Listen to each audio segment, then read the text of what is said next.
E aí galera, como prometido o vídeo, estamos aqui com o mini amp, né, da M-Wave e o IR Box da M-Wave. Aqui eu deixei tipo um som limpo, deixa eu deixar tudo mais ou menos no meio.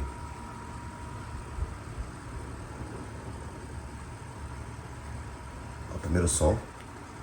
Peraí, deixa eu entrar também esse aqui, tá baixo.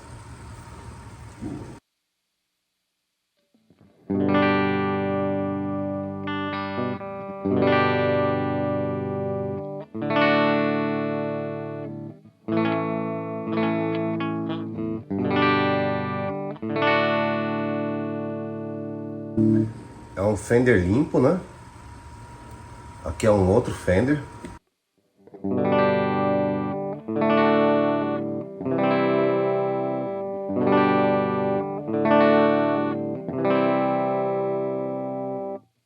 Os presets, né, o nome deles está na parte de baixo do pedal aqui, né? Por isso que eu sei o que é. Agora esses demais aqui eu não decorei o nome, esses aqui, os dois primeiros é um Fender limpo. Eu vou passando aqui, vocês vão ouvindo.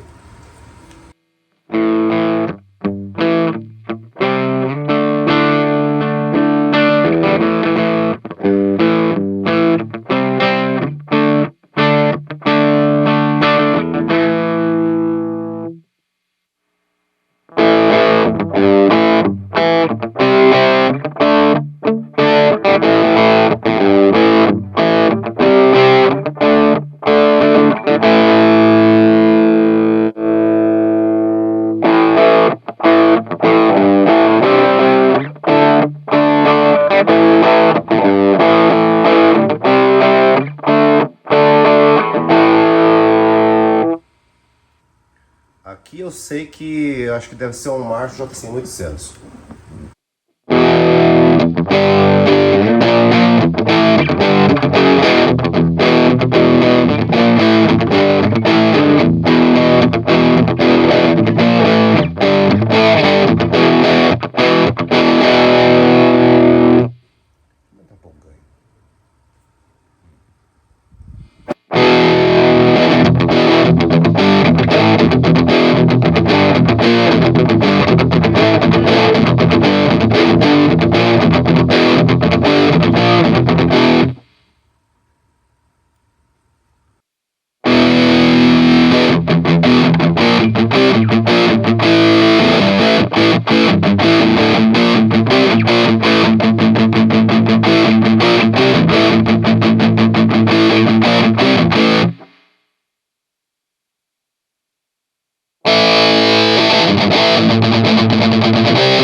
Isso aí. Se vocês gostaram do vídeo, se inscreve no canal e compartilham.